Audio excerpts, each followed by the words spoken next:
आज हम मीराबाई के पदों के संबंध में चर्चा करने की कोशिश करेंगे। मीराबाई ने अपने पदों में किस भावनाओं को व्यक्त किया है उसे समझने से पहले मैं ये आवश्यक समझता हूं कि हम मीराबाई का परिचय संक्षेप में जानने की कोशिश करेंगे। मीराबाई का जन्म सन 1498 ईस्वी में मेड़ता जिसे कुड़की में दूधा जी के चौथे पुत्र रत्न सिंह के घर पर हुआ था। रतन सिंह के घर पर हुआ था। यह बचपन से ही कृष्ण भक्ति में रुचि लेने लगी थी। मीरा का विवाह मेवाड़ के सिसोदिया राज परिवार में हुआ था और उदयपुर के महाराजा भोजराज इनके पति थे, जो मेवाड़ के महाराणा सांगा के पुत्र थे। विवाह के कुछ समय बाद ही उनके पति का देहांत हो गया। पति की मृत्यु के बाद उन्हें पति के साथ सती करने का प्रयास किया गया, किंतु मीरा इसके लिए तैयार नहीं हुई। मीरा के पति का अंतिम संस्कार चित्तौड़ में मीरा की अनुपस्थिति में हुआ।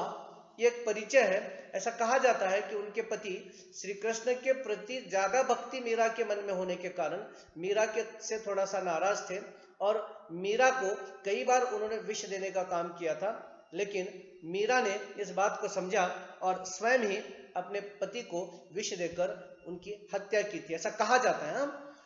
तो जहां तक मीरा का संबंध है, वे विरक्त हो गई और साधु संतों की संगति में हरि कीर्तन करते हुए अपना समय व्यतीत करने लगी। पति के मृत्यु के बाद परिवार में बहुत से लोगों की मृत्यु हुई थी। वीरगति को भी प्राप्त कुछ लोग हो गए थे युद्ध करते करते। राज परिवार से इनका संबंध स्थापित हो चुका था। तो ऐसी अवस्था में उस परिवार से विरक्त होकर, सांसारिक जीवन से विरक्त होकर, ये साधु संतों के संगति में ईश्वर का नाम स्मरण करते हुए, हरि मतलब श्री कृष्ण का नाम स्मरण करते हुए, उनका कीर्तन करते हुए अपना जीवन बिताने की कोशिश करने लगी। जब इनके पति इस लोक को छोड़कर चले गए तो इसके बाद इनकी भक्ति दिन ब दिन बढ़ती गई। तब पति की रोक टोक थी, लेकिन उसके बाद पति तो इस दुनिया में नहीं रहे, तो इनकी भक्ति में परिवर्तन आ गया। दिन ब दिन वो बढ़ती गई, कृष्ण भक्ति में ज्यादा समय अपना व्यतीत करने लगी और ऐसा करते करते ये मंदिरों में जाकर वहां मौजूद कृष्ण भक्तों के सामने ही कृष्ण जी की मूर्ति के आगे नाचती रहती थी। तो ये भक्ति करते करते उनमें इतनी तल्लीनता आ गई कि वह भक्तों के सामने ही, मंदिरों में जाकर कृष्ण भक्तों के सामने ही नृत्य को प्रस्तुत करने की कोशिश करती रही। उस धुन में आकर मीराबाई का कृष्ण भक्ति में नाचना और गाना राज परिवार को अच्छा नहीं लगा। जिससे साथ उनका संबंध जुड़ा था, उनका विवाह राज परिवार में हुआ था, तो परिवार को अच्छा नहीं लगा कि एक राज परिवार की बहू अगर इस प्रकार का कार्य करती है तो उन्हें अच्छा नहीं लगा। भक्ति तक की बात ठीक है, लेकिन नाचना वगैरह ये उनको अच्छा नहीं लगा। उन्होंने कई बार मीराबाई को समझाने की कोशिश की और मीराबाई को विष देकर मारने का प्रयत्न भी किया था।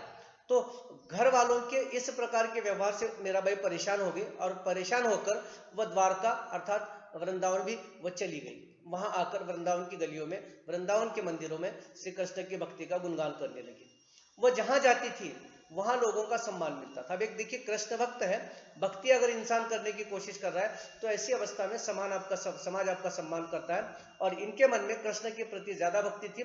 उस भक्ति भावनाओं को देखकर, कृष्ण के प्रति उनके मन में जो लगाव है, उस लगाव को देखकर सारे लोग उनका सम्मान करने लगते और लोग उन्हें देवी के जैसा प्यार और सम्मान देते थे। देखिए कितना पद उनका ऊंचा बढ़ गया था कृष्ण भक्ति के कारण। कृष्ण की भक्ति करते हुए लोगों ने उनको देखा और देखने के बाद एक देवी के रूप में उनको मानने लगे, प्यार देने लगे, सम्मान देने लगे, क्योंकि उनकी भक्ति कृष्ण में एकनिष्ठ हो चुकी थी। मीरा का बहुत समय बड़ी राजनीतिक उथल पुथल का समय रहा था। मीरा का जो समय था, मीरा ने जिस समय पर राजनीतिक रचनाएं लिखी हैं, उस समय का जो समय अगर हम देखने की कोशिश करेंगे तो राजनीतिक घटनाओं को लेकर उसमें उतार चढ़ाव आ रहा था। ऐसी ये घटनाएं थी। उस समय में इनका जन्म हुआ था। बाबर का हिंदुस्तान पर हमला और प्रसिद्ध खानवा का युद्ध इसी समय हुआ था। तो ये उस समय की घटनाओं को बताने का काम किया जा रहा है जिस समय में ये घटनाएं घटित हुई थी।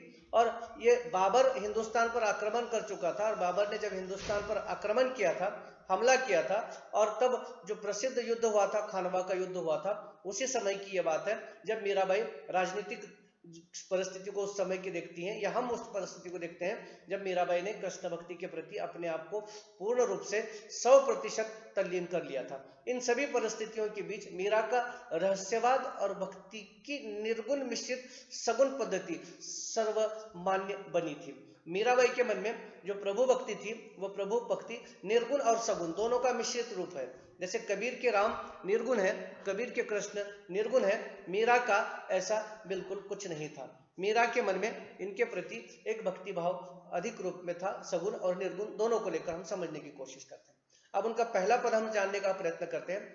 हरि आप हरो जनरी भीर, द्रौपदी री राज लाखी, आप बड़ायो चीर, भगत कारण रूप नरहरि, धर्यो आप शरीर, बूढ़ तो गजराज राखो, काटी कुंजर पीर, दासी मीरा लाल गिरधर, हरो मारी भीर, दासी मीरा लाल गिरधर, हरो मारी भीर। ये उनकी पहले पद की विचारधारा है, उसको हम समझने की कोशिश करते हैं। यह हरि शब्द अर्थात प्रभु के लिए, श्री कृष्ण के लिए प्रयोग में उन्होंने लाया है। द्रौपदी की लाज राखी, मतलब द्रौपदी आप जानते हैं महाभारत में जो कौरवों द्वारा बेइज्जत की गई, उसके वस्त्रहरण करने का काम किया गया।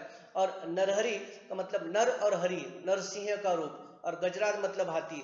इन तीन चित्रों को मैं आपको बताने की कोशिश करता हूं, फिर हम आगे चर्चा करने की कोशिश करेंगे। और ये तीन चित्र देखिए हमारे सामने कुछ तकनीकी प्रावधान के कारण शायद ये चित्र उपस्थित नहीं हो रहे, हम उसको बाद में देखने की कोशिश करेंगे। पहले मैं उसका अर्थ आपको बताता हूं। हरि आप हरो जनरी भीर, अर्थात मीराबाई ये कहना चाहते हैं कि आपने दुनिया की, जन मतलब दुनिया की पीड़ा को दूर किया। हरि आप हरो जनरी भीर, हे श्री कृष्ण आपने इस संसार में रहने वाले कई लोगों की पीड़ा को दूर किया है। भीर मतलब पीड़ा, दुख, तकलीफ को दूर किया है। द्रौपदी राज लाखी, अब मीराबाई कहना चाहते हैं, उसको उदाहरण देते हुए श्री कृष्ण को समझाते हुए बताना चाहते हैं कि आपने इस, देखिए ये वह राजमहल है जहां पर कौरव है, पांडव है, गुरु द्रोणाचार्य है, और इन सब के सामने एक व्यक्ति जो उस महिला के वस्त्र खींचने की कोशिश कर रहा है, उसको निर्वस्त्र करने का काम करना चाहता है, जो कौरवों का प्रतिनिधित्व करने वाला, कौरवों के भाइयों में से प्रमुख, जो इनकी बेइज्जती करने की कोशिश कर रहा था, वस्त्र निकालने की कोशिश कर रहा था। ये देखिए मीरा के यहाँ द्रौपदी के वस्त्र हरण किया जा रहा है, कपड़े उनके निकाले जा रहे हैं, साड़ी को पकड़कर खींचा जा रहा है दुशासन द्वारा। तो ऐसी अवस्था में श्री कृष्ण आकर उसकी लाज बचाने की कोशिश करते हैं। ये महाभारत की प्रसिद्ध घटना है, महाभारत इसे मान्यता देता है। और इस आधार पर अगर हम समझने की कोशिश करेंगे तो मीराबाई जो कह रही है, जो तर्क दे रही है, द्रौपदी री लाज राखी, द्रौपदी की इज्जत आपने बचाई, उन पांडवों के सामने कौरवों द्वारा जो उसकी बेइज्जती की जा रही थी उससे आपने बचाया, और आप बढ़ायो चीर, चीर मतलब कपड़ा, और हे श्री कृष्ण आपने ही द्रौपदी की लाज बचाने के लिए उसकी साड़ी को बढ़ाया था या वस्त्र को बढ़ाया था, ये वह कहना चाहते हैं। भगत कारण रूप नरहरि, धर आप शरीर, इनका भक्त प्रहलाद भक्त के लिए श्री प्रहलाद, ऐसा कहा जाता है कि प्रहलाद के पिता प्रहलाद को तकलीफ देने की कोशिश कर रहे थे, वो भक्ति न करने के मार्ग पर थे, श्री कृष्ण की भक्ति प्रहलाद न करे ये सोचने की कोशिश कर रहे थे। तो ऐसी अवस्था में अपने भक्त को उसके पिता के आतंक से बचाने के लिए, हे प्रभु आपने नरसिंह मतलब नर और सिंह, आधा शरीर नर का और आधा शरीर सिंह का धारण कर अपने भक्त प्रहलाद की इज्जत रखने के लिए आपने नरसिंह का रूप धारण किया और भक्त प्रहलाद के पिताजी का नरसंहार करने की कोशिश आपने की थी। ये मीराबाई यहां बताने की कोशिश करते हैं। दो उदाहरण उन्होंने बताया कि आपने दुनिया की कैसे लाज रखी है, दुनिया की कैसे पीड़ा को दूर किया है। सबसे पहले तो द्रौपदी की लाज आपने रखी, एक महिला का प्रतिनिधित्व करने वाला। दूसरा भक्त यानी पुरुषों का प्रतिनिधित्व करने वाला प्रहलाद की राज आपने नरसिंह बनकर उनको बचाने की कोशिश की उस दुख से, पीड़ा से। और तीसरा बूढ़ तो गजराज राखो, यहाँ गजराज हम हाथियों का राजा ऐरावत को कहते हैं। तो उस ऐरावत हाथी पानी में डूब रहा था और उसको, हाथी को काटा जा रहा था, ऐसी अवस्था में उसकी पीड़ा को आपने बचाने की कोशिश की थी। तो मीराबाई ये कहने का काम करना चाहती है कि हे प्रभु जब सबकी पीड़ा को आपने दूर किया है तो दासी मीरा लाल गिरधर हरो मारी वीर, तो आपने जानवरों की पीड़ा को दूर किया है, आपने पुरुषों की पीड़ा को दूर किया है, महिलाओं को पीड़ाओं को दूर किया है। हे प्रभु, तो इतने दानी आप हैं, इतने महान आप हैं, दूसरों की पीड़ा दूर करते हैं, तो मेरी भी पीड़ा को दूर कीजिए। हरो मारी भीड़, भीड़ मतलब पीड़ा। मीराबाई अपनी पीड़ा को दूर करने की प्रार्थना कर रही हैं। धन्यवाद।